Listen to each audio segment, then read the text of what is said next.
এই শোনো না, বলছি আমার প্রমোশন হয়ে গেছে। তাই? বাবা মাকে বললো? হ্যাঁ বলবো, দাঁড়াও।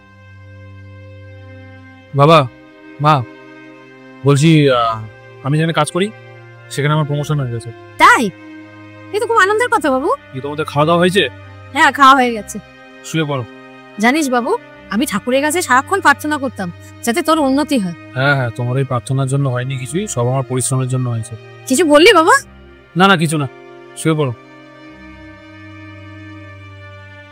এই বাবু কি আমাদের উপরে কোনো ব্যাপারে রেগে আছে গো?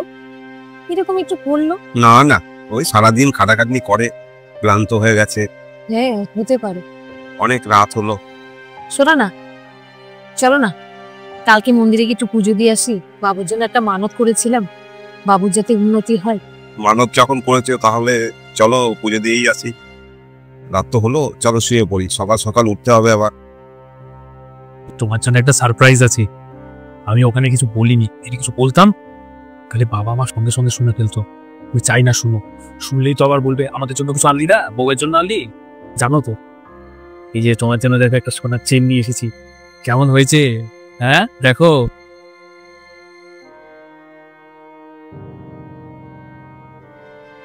খুব সুন্দর হয়েছে গো। বলছি মাকে একটু দেখিয়ে আনি। কোনো প্রয়োজন নেই, তুমি তো বেশি শস্য কি করো কেন গো? তোমাকে দিয়েছি, তুমি পড়ো। বেশি বলছি না, চুপচাপ থাকো, বেশি কথা বলবে না। শুনতে পারবে, আসতে বলো। এত ভালো একটা নিউজ, তোমার প্রমোশন হয়েছে। একবার মা বাবার পা ছুঁয়ে একটু প্রণাম করতে পারতে, একটু আশীর্বাদ নিতে পারতে। আমি না ওইসব পারবো না, পা ছুঁয়ে প্রণাম করতে। যত সব ব্যাড ডেটের চিন্তা ভাবনা। তাড়াতাড়ি খাবার বারো, খেয়ে নি। মা বাবার আশীর্বাদ নেওয়াটাকে তুমি ব্যাডেড বলছো? হ্যাঁ বলছি, আমাকে না বেশি জ্ঞান দিতে এসো না। এমনি কাছ থেকে এসছি, একটা জিনিস নিয়ে এসছি, সেখানেও তোমার এইসব কথা বলতে হবে। মুখটা না পুরো খারাপ করে দাও। খেতে দিলে দাও, আর না দিলে না দাও। আমি যাচ্ছি ফ্রেশ হতে। সবাই আজকাল জ্ঞান দিতে থাকছে। হ্যালো, হ্যাঁ তাই নাকি? বাহ, এটা তো খুব ভালো একটা খবর। বাহ বাহ বাহ বাহ। হ্যাঁ তুমি তাড়াতাড়ি দেখো, তুমি তাড়াতাড়ি দেখো, আমার দিক থেকে সব রেডি, তুমি তাড়াতাড়ি দেখো। কাস্টমার রেডি তো? ঠিক আছে, আমার কোনো প্রবলেম। বলছি আর একটা ভালো খবর আছে। ওই যে আমাদের যে জমিটা, ওই জমিটা আমি কাস্টমার পেয়ে গেছি।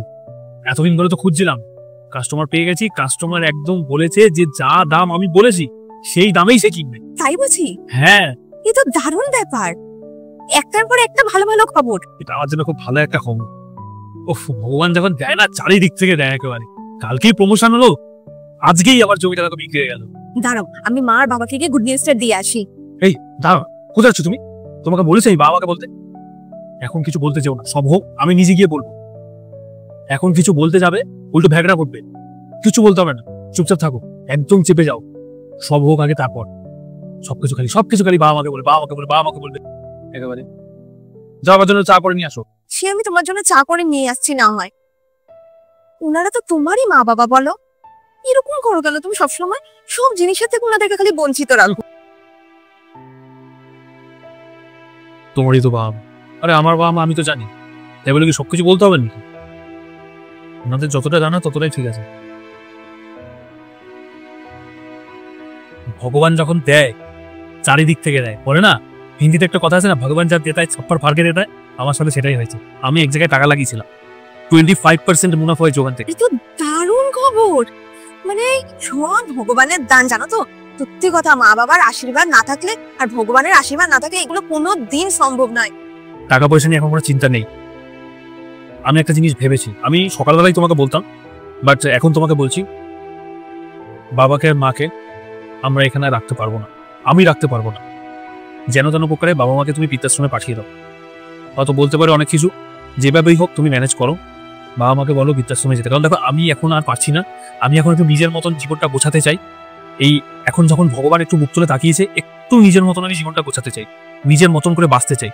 তারপরে দেখো আমার বাড়িতে আমার বন্ধু বান্ধবরা অনেকেই আসতে চায়, আমার অফিস কালিগরা আসতে চায়, বিভিন্ন জায়গায় আমার বন্ধু বান্ধব রয়েছে, আমার অনেক লোকজনের সাথে পরিচিত ওঠা বসা রয়েছে, তারা আমার বাড়িতে আসতে চায়। তো আমি এসব করতে পারছি না বাবা মার জন্য। তো এখন যখন এই সুযোগটা আছে আর আমার সেই সামর্থ্যটাও আছে যে আমি বাবা মাকে বৃদ্ধাশ্রমে রাখতে পারবো এবং সুবিধা নেই, সেখানে আমি ভালো মতন কথা বলে নেবো, তাদের যাতে কোনো অসুবিধা না হয়।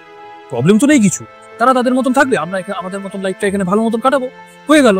আবার কি মাঝে মাঝে কি একটু দেখা করে আসবো, কি বলো তুমি? তোমার মাথাটা কি পুরোটাই খারাপ হয়ে গেছে? কি বলছো তুমি? তুমি জানো, বুঝতে পারছো তুমি? বয়স্ক দুটো মানুষ, শেষ জীবনটুকু ওনারা তোমার মুখের দিকে তাকিয়ে বাঁচতে চায়, আর তুমি কিনা টাকার নেশার অন্ধ হয়ে সেই মানুষ দুটোকে বৃদ্ধাশ্রমে দিয়ে আসবে ভাবছো? আর তুমি ভাবছো সেটাতে আমি সমর্থন করব? কখনো না, আমার দ্বারা হবে না। আমাকে তুমি ক্ষমা করো। তুমি যা পারো করো গিয়ে, আমি জানি না। কোনো কাজ তুমি আমার করতে পারবে না বলো? ঠিক আছে, বলতে হবে না, আমি নিজেই বলবো। ও, বাবা আর মা এখানেই আছো? বলি, তোমাদের সাথে একটা কথা বলার ছিল আমার। হ্যাঁ বল বাবা। দেখো, আমি চিন্তা করেছি যে তোমাদের দুজনকে এখন থেকে বৃদ্ধাশ্রমে রাখবো। আমার সাথে ওনাদের কথা হয়ে গেছে, সমস্ত কিছু টাকা পয়সা ফর্মালিটি সবকিছু হয়ে গেছে। তো তোমরা কালকে সকালবেলা রেডি থেকো, আমি তোমাদের দিয়ে আসবো। কিন্তু কিন্তু কিন্তু আর করো না, একটু আমার কথাটা শোনো, একটু ছেলের কথাটাও ভাবো না। হলো তো, বয়স তো হলো, এবার একটু বৃদ্ধাশ্রমে গিয়েই থাকো। ওখানে নিজেদের বয়সে অনেক লোক পাবে, ভালো লাগবে তাদের সাথে। এখানে আমার ঘাড়ের ওপর বসে থেকো না, একটু শান্তি দাও আমাকে। বাবু কি বললো এটা? শেষ বয়সে এটাও দেখতে হলো।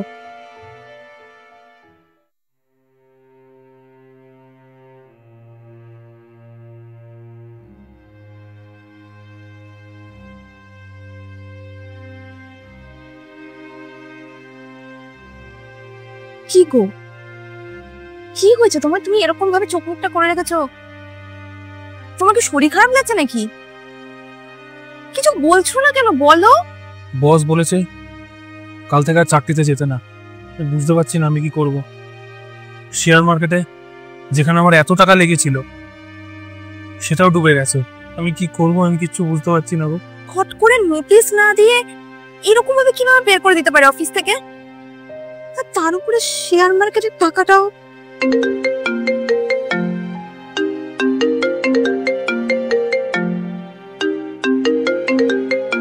জমির ওখান থেকে ফোন করেছে। ফোনটা ধরো। হ্যালো,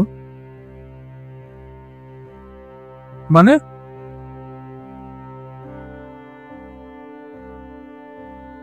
কি গো, কি হয়েছে? কি বলছে? কে ফোন করেছে? আমার যে জমিটা নেওয়ার কথা ছিল, যা সে বলছে এখন আর নেবে না। সে অন্য একটা জায়গায় জমি রেখেছে, সেটা তার পছন্দ হয়ে গেছে, এই জমি সে আর নেবে। এই কদিন আগেই তো এই বাড়িতে কত খুশি ছিল, কত আনন্দ এসেছিল একসাথে। ভগবান এরকম ভাবে সব একসাথে কেড়ে নিল, আবার এরকম করতে পারলো ভগবান আমার সাথে? আমি কি এমন করেছি? কি এমন করেছো? কি করোনি তুমি? কখনো নিজের অন্তরাত্মাকে একবার জিজ্ঞেস করে দেখো যে কি বড় পাপ কাজ তুমি করেছো। ভগবান তুল্য বয়স্ক দুজন মানুষ, তোমার মা আর বাবা, তাদেরকে তুমি ভিটেমাটি ছাড়া করিয়েছো। কোথায় রেখেছো? না বৃদ্ধাশ্রমে। টাকার নেশায় তুমি অন্ধ হয়ে গেছিলে গো। ধরাকে সরাজ্ঞান তুমি করছিলে না। কতবার তোমাকে আমি বললাম যে এরকম করো না, করো না। কে শোনে কার কথা? দেখেছো তো, হাতে নাতে তুমি সব প্রমাণ পাচ্ছ। এই দুদিন আগে এই বাড়িতে কত আনন্দ ছিল, আর আজ দেখো, দুদিন আগে তোমার কাছে টাকা চারিপাশ থেকে আসছিল, কিন্তু আজ সব চলে গেল। সব কারণটা কেন জানো? সে ভগবান দুটোই বাড়িতে নেই, যার আশীর্বাদ তোমার মাথায় ছিল, তাদেরকেই তুমি বাড়ি ছাড়া করিয়ে দিয়েছো। তাহলে আর থাকবে কোথা থেকে? আমি একটা কথা বলবো, যদি শোনো, এখনো তোমার কাছে সময় আছে। মানুষ দুটোকে নিয়ে আসো গো বাড়িতে। দেখো, তুমি এখন সুস্থ সবল, ভালো মতন রোজগার করার মতন তোমার বয়স রয়েছে। কোথায় তুমি এত টাকা রোজগার করছিলে? কোথায় মানুষ দুটোকে আরো সুখে শান্তিতে ভালো মতন আনন্দে রাখবে? তা না করে তুমি সেই মানুষ দুটোকে বৃদ্ধাশ্রমে রেখে আসলে। এর থেকে বড় পাপ তোমার কাছে আর কিচ্ছু নেই। এটা তুমি সব থেকে বড় পাপ করেছো। শোনো, সময় থাকতে তুমি সব ঠিক করে নাও, সেই মানুষ দুটোকে নিয়ে আসো। তুমি যে মানুষ দুটোকে তোমার লাইফের বাধা বলে ভাবছিলে, তারা বাধা নয়, তারা তোমার মা বাবা। তুমি কি ভাবলে যে আমি ফুর্তি করব, আমি এখন প্রচুর টাকা রোজগার করছি, আমি এখন সবকিছু করব, সেই চক্করে তুমি ভগবান দুটোকে ঘর থেকে বের করে দিলে। এখনো সময় আছে, তুমি যাও, গিয়ে তাদের পা ধরে ক্ষমা চাও। দেখো, যদি ওনারা ক্ষমা করে, তুমি আবার তোমার আগের জায়গায় ফিরে আসতে পারবে। যাও, নিয়ে আসো তাদেরকে। বাবা মাদের বয়স হয়ে গেলে ছেলেমেয়েরা মনে করে বাবা মারা তাদের কাছে বোঝা হয়ে গেছে। তাদের হয়তো রাখার জন্য একটাই জায়গা, তখন একটাই ঠিকানা, কি না বৃদ্ধাশ্রম। কারণ বাড়িতে তো তাদের কোনো জায়গাই নেই। কিন্তু একদিন এই বাড়িতেই তারা সব কিছু শুরু করেছিল। কিন্তু সেই সব ছেলেমেয়েরা এই জিনিসটাই ভুলে যায় যে তাদেরও একটা দিন আসবে এরকম, তাদেরও বয়স হবে, হয়তো তাদেরও জায়গা হতে পারে সেই বৃদ্ধাশ্রম। তুমি ঠিকই বলেছো, বাবা মার জায়গা বৃদ্ধাশ্রম নয়, বাবা মার জায়গা বৃদ্ধাশ্রম নয়। আমি কাল সকালে গিয়েই বাবা মাকে এখানে নিয়ে আসবো, আমার কাছে রাখবো, হোক আমার যেরকম অবস্থা হোক, আমি আমার কাছেই রাখবো তাদের। আমার বিরাট অন্যায় হয়ে গেছে, তুমি ঠিকই বলেছো, আমার অনেক ভুল, বড় ভুল হয়ে গেছে, আমার অনেক বড় ভুল হয়ে গেছে।